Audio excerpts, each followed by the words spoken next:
रात का घना अंधेरा, एक बिल्कुल सूना हाईवे और एक ऐसा सफर जो शायद कभी खत्म ना हो। अक्सर ऐसी जगहों से जुड़ी कहानियां सीधे हमारी रूह को कंपा देती हैं, है ना? आज के इस खास विश्लेषण में हम एक ऐसी ही बेहद खौफनाक लोक कथा की गहराई में जाने वाले हैं। हम उस डरावनी एंटिटी को पूरी तरह से डिकंस्ट्रक्ट करेंगे जिसे हम छलावा कहते हैं, और खासकर इसके सबसे खतरनाक और जानलेवा रूप पर बात करेंगे, अमावस छलावा। तो चलिए इसमें थोड़ा गहराई से उतरते हैं। आप बस एक ऐसे सफर का तस्वुर कीजिए जहां आप गाड़ी चला रहे हैं और रास्ता रास्ता कभी खत्म ही नहीं हो रहा है। आप एक ही जगह पर गोल गोल घूम रहे हैं। लेकिन सच बताऊं, सबसे डरावना हिस्सा ये अनंत रास्ता नहीं है। सबसे खौफनाक सच तो ये है कि जो राक्षस आपका शिकार करने वाला है वो कहीं बाहर नहीं, बल्कि पहले से ही आपकी गाड़ी के अंदर आपके बगल में बैठा है। ये कोई आम भूत प्रेत की कहानी नहीं है, बल्कि एक ऐसा भयानक मनोवैज्ञानिक हॉरर है जो सीधा आपके दिमाग से खेलता है। अगर हम सोर्स मटेरियल की बात करें तो असल में ये छलावा है क्या?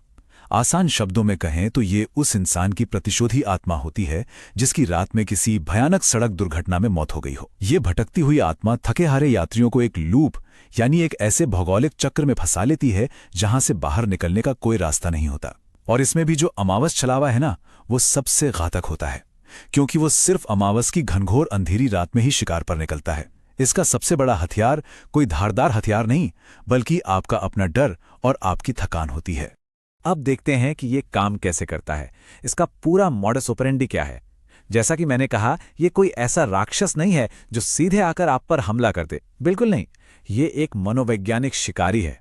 सबसे पहले चरण में ये यात्रियों को एक न खत्म होने वाले रास्ते पर भटकाता है। फिर दूसरे चरण में ये ग्रुप के सबसे कमजोर इंसान को मारता है और चुपचाप उसके शरीर पर कब्जा कर लेता है।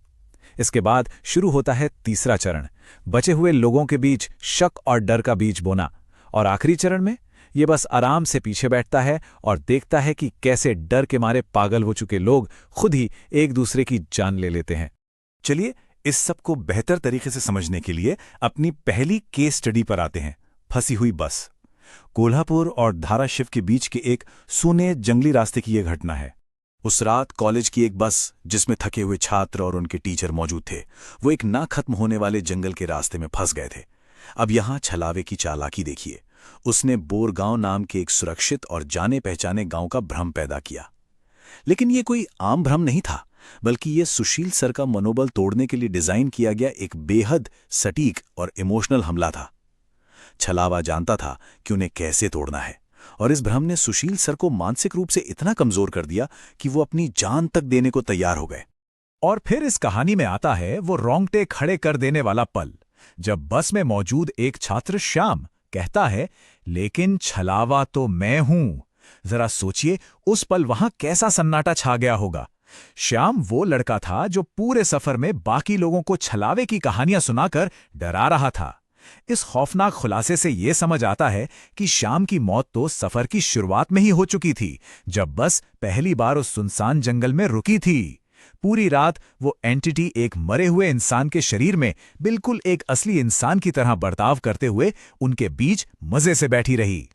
अब आप सोचेंगे कि कोई आत्मा इतनी परफेक्शन के साथ किसी इंसान की नकल कैसे कर सकती है? इसका राज इस नियम में छिपा है। नंबर 1, इस लोक कथा का सबसे बड़ा और अहम नियम यह है कि एक अमावस छलावा एक रात में केवल एक ही मृत शरीर पर कब्जा कर सकता है। वो अपनी सारी ऊर्जा उसी एक शरीर में डाल देता है, और बिल्कुल इसी वजह से उसकी नकल इतनी निखुत, फ्लॉलेस और जानलेवा होती है कि किसी को उसके मरे होने का शक तक नहीं होता।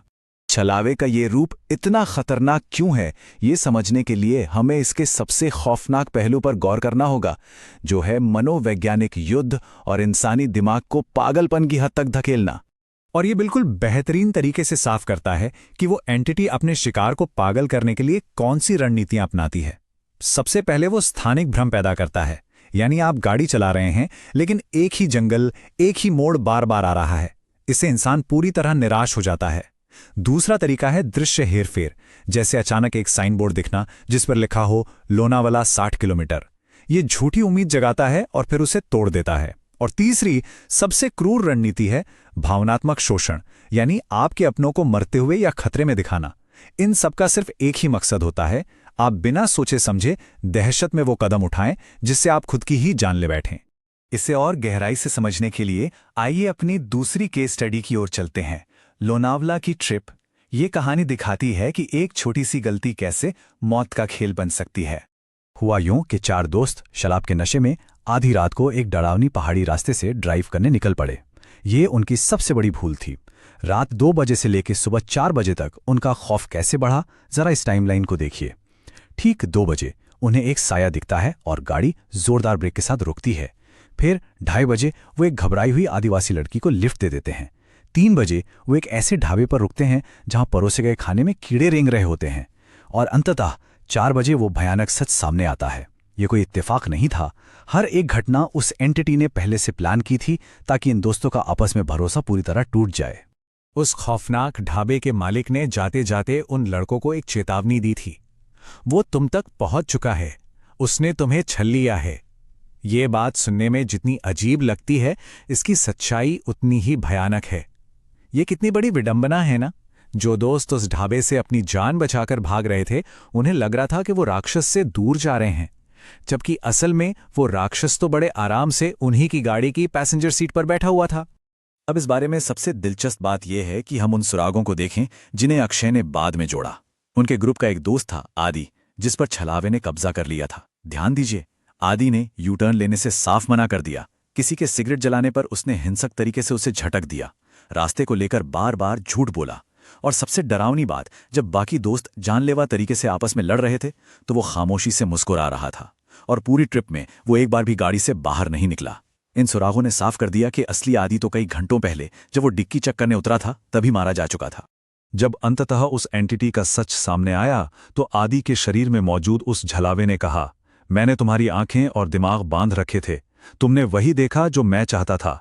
ये कुछ शब्द उस असीमित और डरावनी ताकत को दर्शाते हैं जो छलावा इंसानी धारणा हमारे परसेप्शन पर रखता है। जब एक भीड़ उस एंटिटी को मारने आ रही थी तो छलावे ने उनके दिमाग के साथ ऐसा खेला कि दोस्तों को लगा जैसे वो भीड़ उन्हें ही मारने आ रही है। वो सच और झूठ के बीच का फर्क ही मिटा देता है। तो इतना सब जानने के बाद सवाल ये उठता है कि क्या इससे बचने का कोई रास्ता है? आइए इस विश्लेषण के आखिरी हिस्से में इसी पर बात करते हैं, इस भ्रम से बचना। अगर हम सोर्स मटेरियल की गहराई में जाएं तो इस सुपरनैचुरल खतरे से बचने के 2 ही मुख्य तरीके सामने आते हैं। पहला है युद्ध द्वारा हार, जैसा कि हमारी पहली कहानी में श्रीकांत ने किया था। उसने एक लोहे की रॉड से उस कब्जे वाले शरीर के दिमाग पर वार करके उसे पूरी तरह नष्ट कर दिया, जिससे आत्मा को वो शरीर छोड़ने पर मजबूर होना पड़ा। और दूसरा तरीका है समय द्वारा हार, जो अक्षय और उसके दोस्तों ने किया। उन्होंने बिना एक दूसरे को मारे उस भयानक मनोवैज्ञानिक यातना को बस बर्दाश्त किया और सुबह 4 बजे तक खुद को जिंदा रखा, क्योंकि सूरज उगने का वक्त करीब आते ही एंटिटी की ताकत अपने आप खत्म होने लगती है। इन दोनों ही रोंगटे खड़े कर देने वाली कहानियों को जानने के बाद एक बहुत ही गहरा और बेचैन करने वाला सवाल पीछे छूट जाता है।